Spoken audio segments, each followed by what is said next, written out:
가는 비, 이슬 비, 박완서. 수자가 느닷없이 수치심에 사로잡힌 것은 김밥이 너무 색스러워서였다. 빨간 칠기 찬압 속에 시금치, 당근, 우엉, 계란말이, 단무지가 가운데 박힌 김밥을 단면이 보이도록 담아놓고 보니 마치 작은 꽃발처럼 아기자기했다. 처음부터 맛보다는 색깔의 조화를 더 염두에 두고 장만했을 터인데도 이제 와서 속 들여다 베는 짓을 한 것만 같아 역겨웠다. 속 들여다 베는 짓은 점심은 제가 준비할게요 라고 얌전을 떨 때 이미 시작된 거나 마찬가지였다. 처음 만난 사람 중에도 어쩐지 통할 것 같은 사람이 있다. 그런 느낌은 아직도 이 세상이 살만한 몇 안 되는 까닭 중에 하나다. 반면 자신도 이해할 수 없는 짓을 할 때가 있다. 남도 아니고 자기 자신과 소통이 안 될 때의 낯설음이 얼마나 견디기 어려운지는 겪어보지 않으면 모를 거라고 수자는 힘주어 생각한다. 고독감에는 그래도 한 가닥의 감미로움이라도 있어 자기 도치라는 숨구멍이 돼주게 마련이지만 이건 그것도 아니다. 평소에는 아무렇지도 않게 묵은 세간과 새 세간을 섞어 쓰다가도 어느 날 문득 그것들이 선명하게 편을 가른 것처럼 보일 적이 있다. 묵은 세간은 거의 어머니가 정성을 다해 장만해준 혼수였다. 김밥을 천박하게 번들대는 은박지 찬압에 옮겨 담으면서 화려한 단면이 보이지 않도록 뉘어 담는다.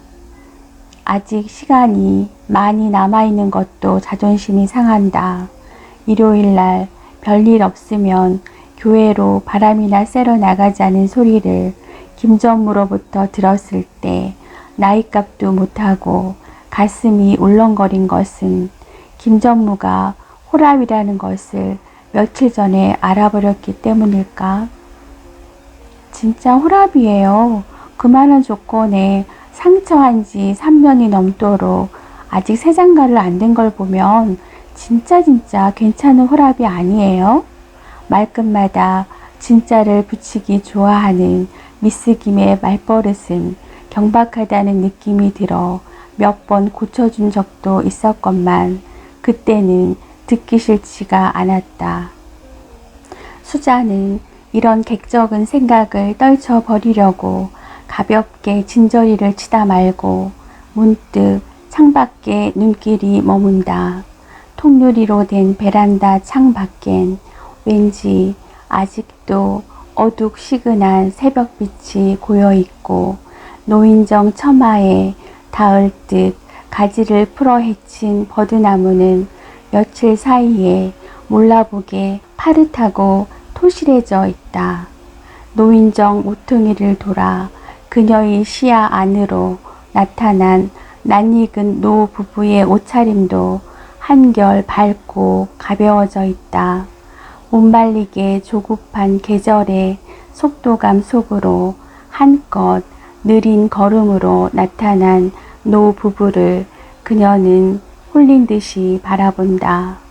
부부 중 마나님이 중풍에 걸려 걸음걸이가 그렇게 지지부진한 것이다.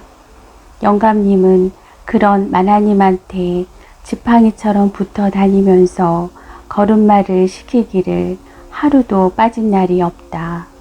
비 오는 날은 우산을 받쳐줘가며 기온이 급 강화한 날은 두리뭉실하도록 껴 입히고도 혹시라도 바람이 새에 들어갈 만한 틈서리가 있을까봐 소매뿌리와 장갑 사이를 털 목도리와 옷깃 사이를 자주 점검해가며 하루도 아침 산책을 거르지 않는다.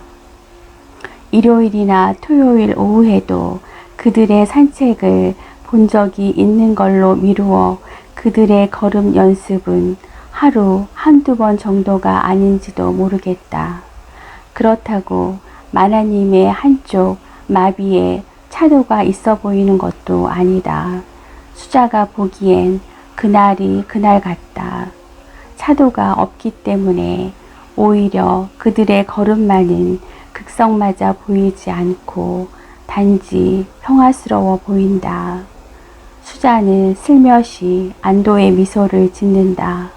언제부터인지 수자에게 노 부부의 산책은 실증 안 나는 풍경의 일부가 되어버렸다. 수자는 그녀의 아파트를 빌려보는 경치가 그만이라고 자랑하길 좋아하는데 그녀가 빌려보는 경치를 사랑하는 까닭은 왼쪽에 북한산이 있기 때문이기도 하지만 근처에 노 부부가 있기 때문이다. 언제부터 마나님의 몸이 그렇게 불편하게 되었는지는 모르지만 그들을 처음 본 건 3년 전 이사하던 날이었다. 단독주택을 청산하고 아파트로 이사 오던 날 허공에 매달린 이삿짐을 쳐다보느라 아슬아슬하게 긴장해 있다가 그들의 산책이 눈에 띄자 마음이 편안하게 누그러지면서 저절로 웃음이 났었다. 어디나 사람 사는 동네구나 하는 일종의 친화감이었을 것이다. 그 노 부부를 볼 때마다 위로받는 건 그들 특유의 아름다움 때문이라고, 추하지 않는 노후도 있을 수 있다는 희망 때문이라고 그녀는 생각한다. 창밖의 봄은 이미 예감이 아니라 현실이었다. 아, 예감은 지겨워 라고 그녀는 소리를 내어 말한다. 예감이 지겨운 게 아니라 예감해진 경험이 다시 불길한 예감을 불러일으키는 게 지겨웠다.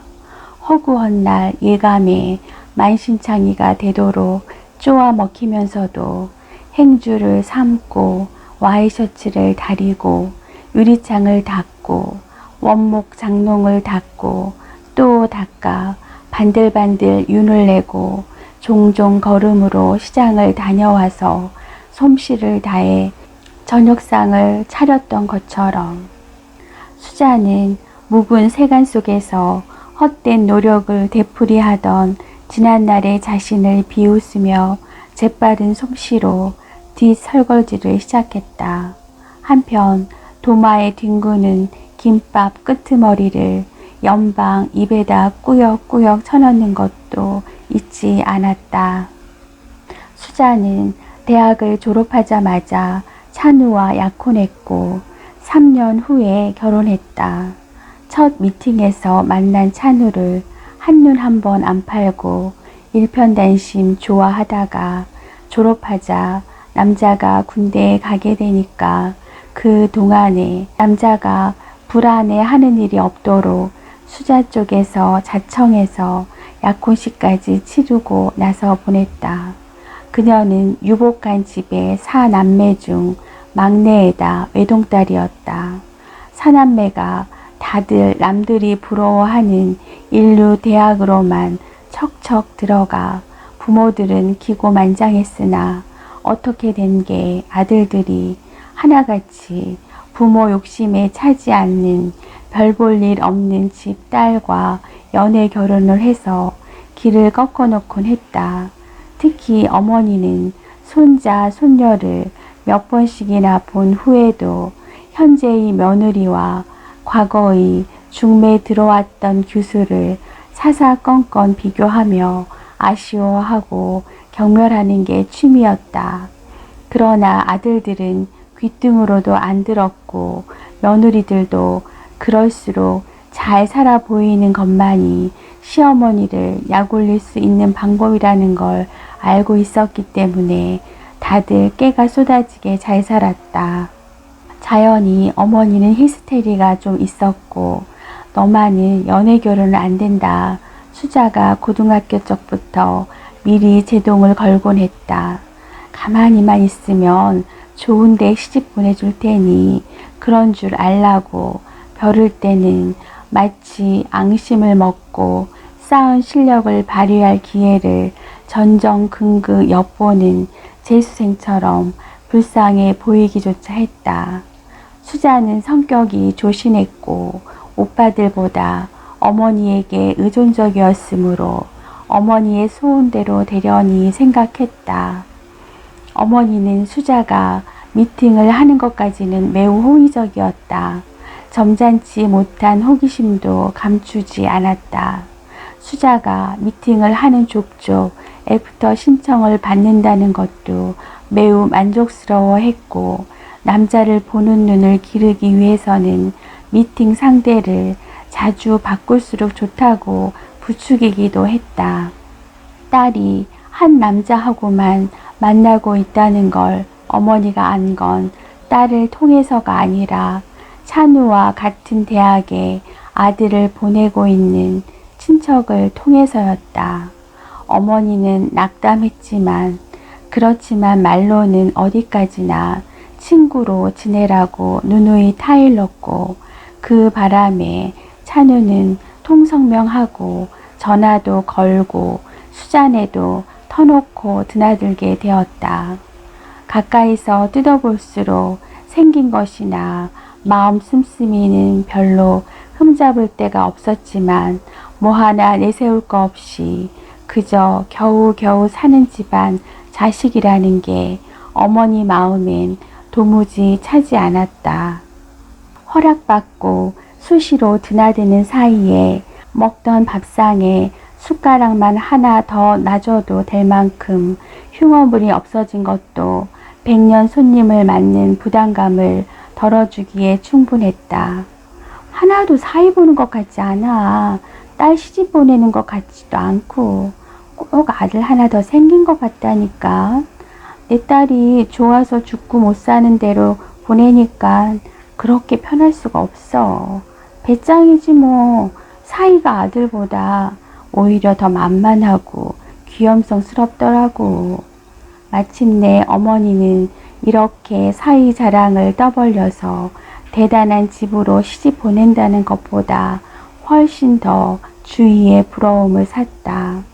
하나밖에 없는 딸이자 마지막 혼사가 대놓고 보니 허전한 마음도 유별났겠지만 혼수를 아무리 많이 장만해도 성에 차지 않았다.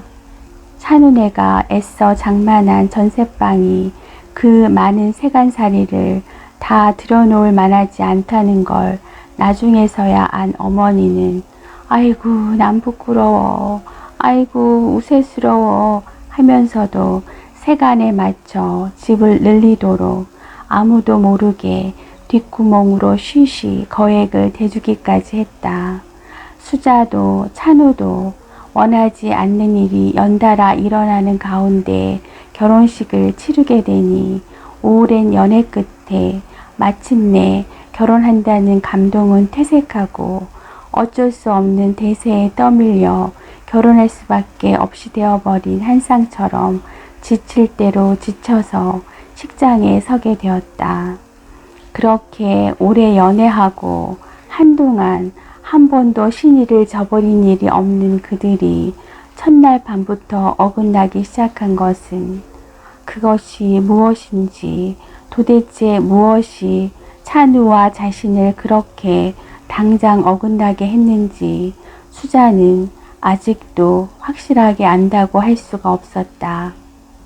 한 몸이 되어야 할 첫날 밤에 생긴 까닭 모를 어긋남은 둘 사이에 깊이 모를 구멍을 만들었고 수자는 끝내 그 구멍을 메울 수도 뛰어넘을 수도 없었다. 결혼 초야를 생각하면 수자는 언제나 라이터 불에 일렁이던 찬우의 아득한 프로필과 담뱃불을 깊이 빨아들일 때마다 음울하게 나타나던 날이 선 콧대를 떠올리게 된다. 찬우는 말없이 몇 개비의 줄담배를 피웠고 그때마다 조금씩 딴 사람이 되어가는 것 같았다. 수자는 내가 결혼한 남자가 찬우인 게 맞는 걸까? 이것이 신혼여행이라는 걸까? 알 수 없는 마음으로 울음을 참고 있었다. 내가 무엇을 잘못한 것일까? 신부 노릇이란 하루니까 하지 이틀만 돼도 해낼 수 있을 것 같지 않은 중노동이었다. 불안한 가운데에도 잠을 억제할 수가 없었다. 얕은 잠인 줄 알았는데 벌써 아침이었다. 창가에 신랑의 뒷모습이 보였다. 어제 결혼을 했구나.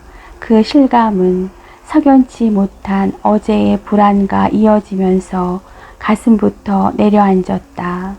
찬우는 수자가 깨기를 기다리느라 오래 그러고 있었던 듯 섬뜩한 눈길로 돌아다 보았다. 저 남자는 혹시 밤새도록 안 잔 게 아닐까? 수자는 어찌할 바를 몰랐다. 그녀는 극진한 사랑을 받은 자신감과 구박받은 모멸감이 뒤죽박죽이 되어 그 어느 쪽으로도 자신의 감정 처리를 못한 채 어눌하게 웃으며 그의 시선을 받았다. 그는 웃지 않았다. 그는 철통 같고 자신은 무방비 상태라는 게 수자를 참담하게 했다. 새벽빛을 등지고선 그의 표정에도 마침내 억제된 연민 같은 게 일렁이는 걸 보자 수자는 와락 서러움이 복받쳤다. 할 얘기가 있는 모양인데 나가서 할까? 찬우가 창 밖으로 어두운 시선을 보내며 말했다.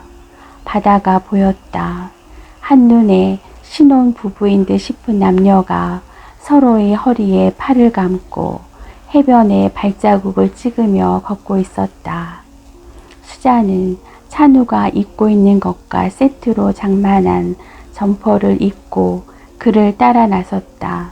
4월의 바닷바람은 상쾌하고 비릿하면서도 꽃의 향기 같은 게 한숨처럼 서려 있었다. 좋은 아침이었다. 수자는 슬며시 찬우의 허리에 팔을 감았다. 찬우의 몸은 반응 없이 대면했다. 이내 무안해진 수자는 팔을 풀었다.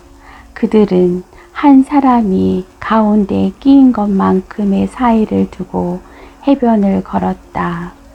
파도와 장난치다 무릎 위까지 적신 신부가 호텔 쪽으로 올라가는 계단에 걸터 앉아 젖은 발을 신랑에게 내맡기고 있었다. 신랑은 손수건으로 발의 물기와 발가락 사이에 끼인 모래까지 일일이 닦아주느라 오래도록 신부의 발을 만지고 있었다. 신발도 적신 듯 발을 다 닦아주고 난 신랑은 신부에게 등을 들이댔다. 신부는 망설이지 않고 신랑의 넓은 등에 엎였다. 그들이 비워놓고 간 계단에 찬우가 먼저 자리를 잡았다. 수자도 한 사람이 앉을 만큼의 공간을 비워놓고 그의 곁에 앉았다. 할 말이 있다고 하지 않았어? 출렁인다기보다는 햇빛에 산산이 부서지고 있는 봄 바다를 늙은이처럼 감동 없이 바라보고 있는 수자에게 찬우가 재촉하듯이 말했다. 밖에 나와서 처음 들어보는 목소리 때문일까? 7년 동안이나 연애하던 사람의 목소리답지 않게 생소하게 들려서 수자는 화들짝 놀랐다. 그런 수자를 차갑게 노려보며 찬우가 말했다. 할 말이 있을 텐데. 내가 뭘 잘못했는지 말해줘요, 제발. 그걸 정말 내가 말해야겠어? 무슨 각오를 그렇게 단단히 했는지 그는 담배도 안 피우고 까칠하게 튼 입술을 혀로 핥았다. 그럼 좋아. 내가 먼저 말할게. 나도 고백할 게 있어. 그리고 빠른 어조로 군대가 있는 동안 서너 번 여자를 돈 주고 산 일이 있다는 얘기를 했다. 조금도 겸연쩍어 하거나 잘못했다는 빚 없이 본적이나 학벌이나 학번을 말하듯이 사무적인 어조였다. 수자 또한 그의 고백에 충격을 받지 않았다. 그런 소리를 듣고 어떤 반응을 보여야 그의 마음에 들지 오로지 그것만을 생각하게 되는 자신에 대해 화가 치밀었지만 어쩔 수가 없었다.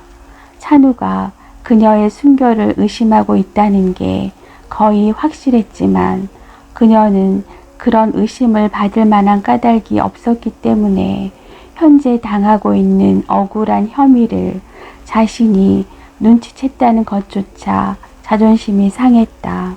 입에 담기도 싫었다. 변명할 가치는 더군다나 없었다.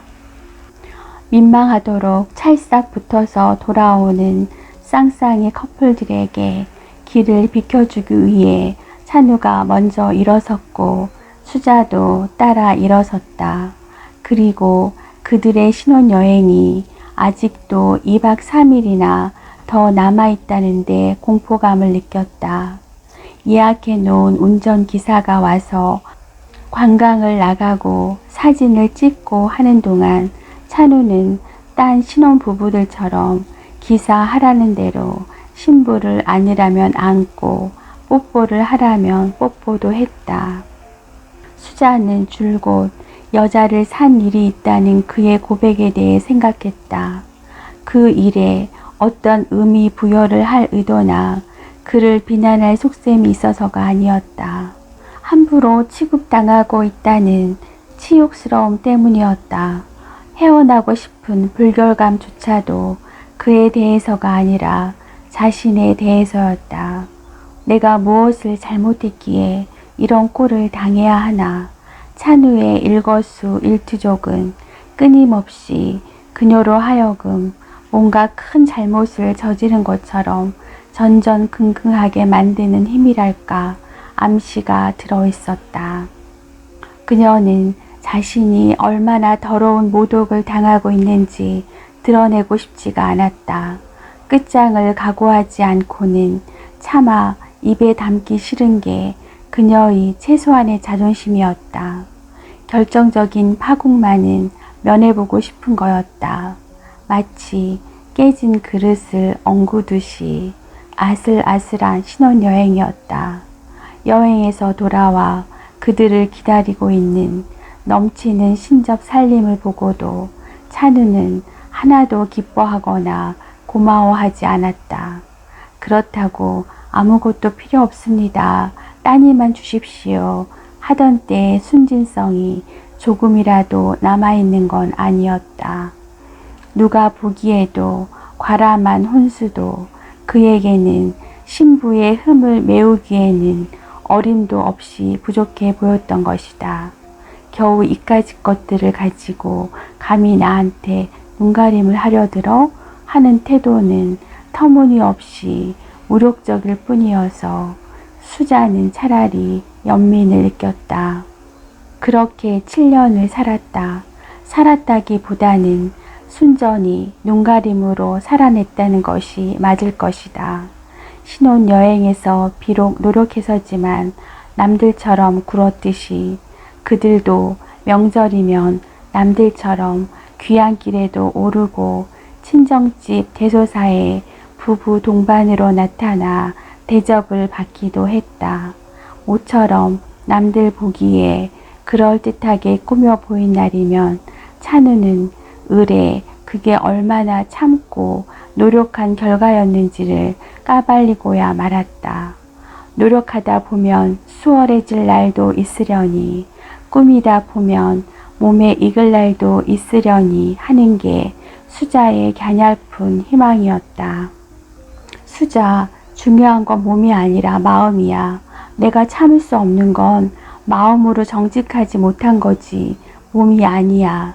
정말이야. 믿어줘. 난 네가 창녀였을지라도 그만큼 사랑했으면 결혼했을 거야. 난 그렇게 순진한 남자야. 그런 내가 이런 꼴을 당해야 옳겠어? 7년 동안 찬우는 이렇게 따지거나 애걸하기를 수도 없이 반복했다. 마음으로 증명하려고 정성을 다해봤자 내숭만 떠게 되자 다시 솜씨로 뭔가 보여주려고 살림에 전력을 다해보기도 했다. 김치를 맛있게 담그려고 장거리 전화로 시어머니한테 비결을 묻기도 하고 세간의 위치를 혼자의 힘으로 요리조리 옮겨도 보고 팔을 걷어붙이고 때묻지 않은 마룻바닥에 비누 거품을 하나가득 풀고 팔 힘이 다하도록 문질러도 보고 베란다에다 온갖 신기한 화분을 들여놓고 꽃을 피워보기도 했다. 온종일 바쁘게 움직여 봤댔자 두 사람 사이의 균열을 뛰어넘기에는 역부족이었다. 그러나 언제나 허점은 안에서보다 밖에서 더 잘 보이는 법이다.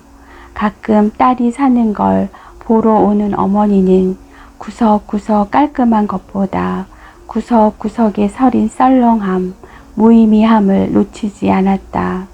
어머니는 노인네답게 그 탓을 둘 사이에 아이가 없는 것으로 돌리곤 했다. 그러면서 다려온 보약을 냉장고 속에 가지런히 넣어주고 갈 적도 있었다. 그러나 그녀는 아이를 바라지 않았다. 그건 아마 찬우도 마찬가지였을 것이다. 트집 잡는 게 취미처럼 돼버린 찬우가 만일 아이를 바라는 마음이 조금이라도 있었다면 여지껏 가만히 있었을 리가 없다. 트집을 잡기 위해서라도 한마디 함직한데 그 문제만은 한 번도 건드리지 않았다. 아이는 미래였다. 두 사람 다 과거에 급급해서 미래 같은 건 안중에 없었다. 앞날에 대한 어떤 가능성이 얼핏 비친 건 전혀 예기치 않은 방향으로부터였다. 어느 날 신문을 뒤적이던 수자는 대기업에서 주부사원을 공개 채용한다는 광고를 보게 되었다. 이렇게 살지 않아도 될 것 같은, 이렇게 사는 걸 끝낼 수도 있다는 가능성이 전류처럼 짜릿하게 전신을 관통하는 걸 느꼈다. 실로 오래간만에 느껴보는 살아있다는 실감이었다. 그녀는 아무에게도 의논 안 하고 응시해서 1차 시험에 합격을 하고 2차로 면접을 보게 되었다.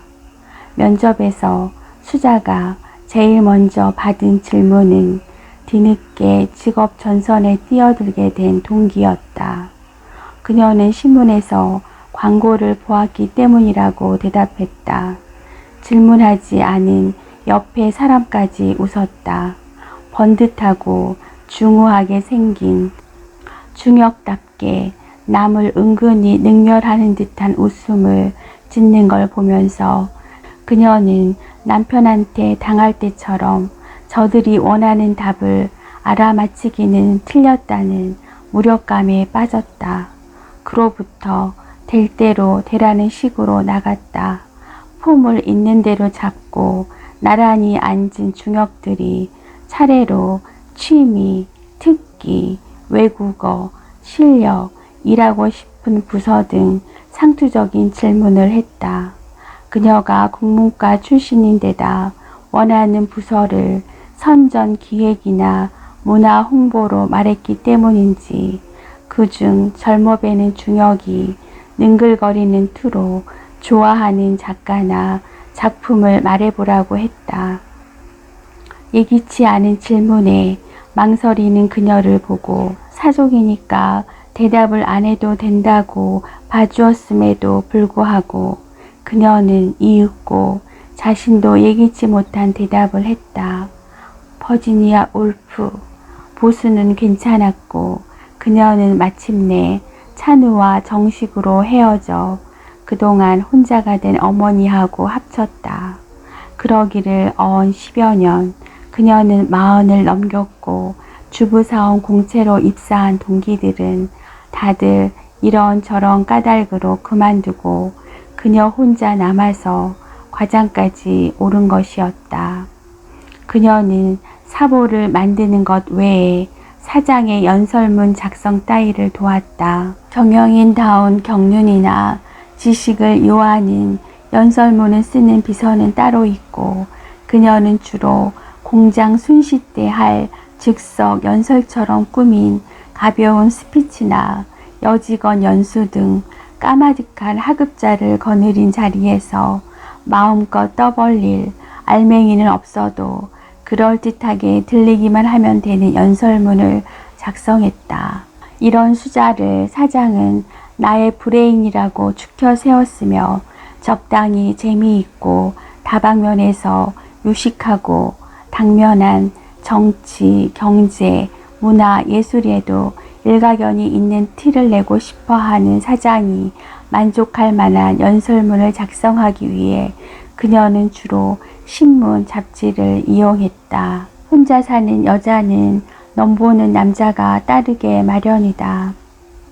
별로 가리지 않았지만 사장이나 회사 내의 남자만은 피했다. 다른 남자는 어떨까 하는 호기심은 실은 한 번도 남자로 인한 기쁨을 못 느껴본 자신에 대한 탐색일 수도 있었다. 재혼을 권하며 중매 들려는 친구도 여럿 있었고 노쇠한 어머니는 재혼해서 여바란 듯이 사는 걸 봐야 눈을 감을 것 같다고 성화를 했다. 뻐꾸기 시계가 10번 우는 소리를 듣고 수자는 허둥대며 도시락과 보온병을 챙기고 청바지와 점퍼로 갈아입었다. 김전무로부터 야외로 바람이나 쐬러 가자는 유혹을 당한 건 그의 차 앞자리에 편승해서 다리를 꼬고 앉아있을 때였다. 김전무의 시선이 거기 머물러 있었던 게 아니었을까? 그때는 그게 중요한 줄 몰랐는데 지금 와서는 꼭 짚고 넘어가야 할 일처럼 여겨졌다. 아직도 이상하도록 고즈넉한 새벽빛이 머물러 있는 창 밖에 노부부의 모습은 보이지 않았다. 그녀는 현관까지 내려가서야 거치지 않는 새벽빛이 안개처럼 자욱하게 서린 이슬비 때문이라는 걸 알게 되었다. 내린다기보다는 자디잔 입자가 떠도는 것 같은 비여서 우산을 받칠 곳도 없을 것 같았다.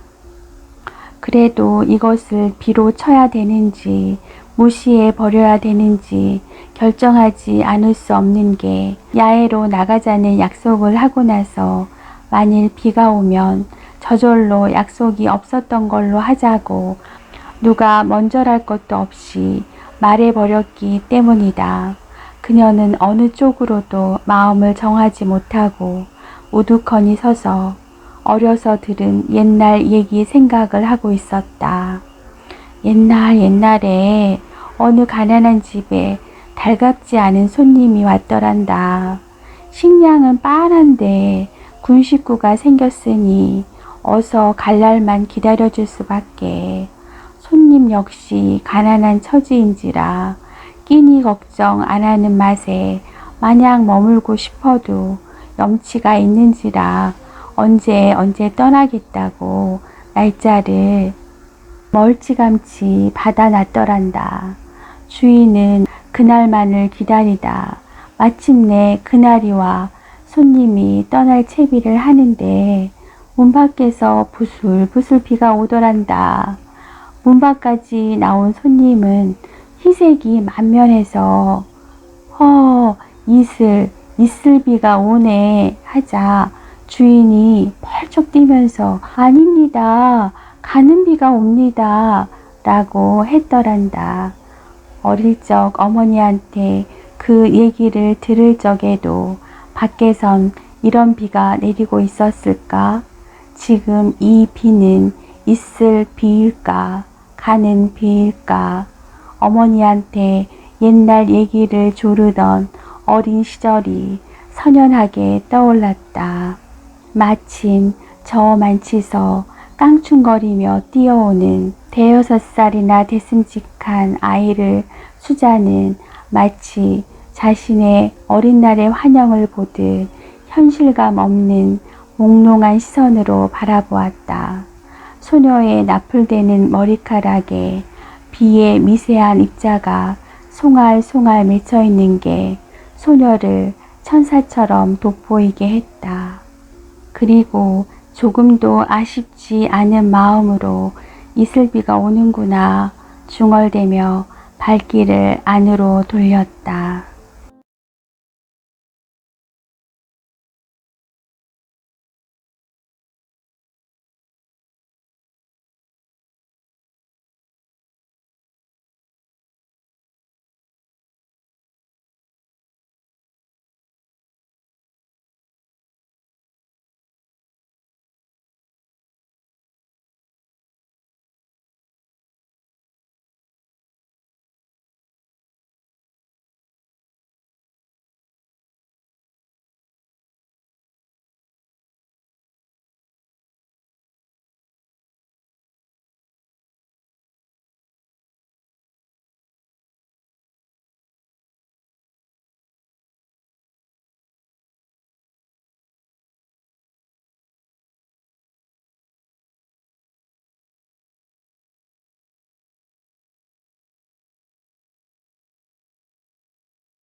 김점무로부터 야외로 바람이나 쐬러 가자는 유혹을 당한 건 그의 차 앞자리에 편승해서 다리를 꼬고 앉아있을 때였다.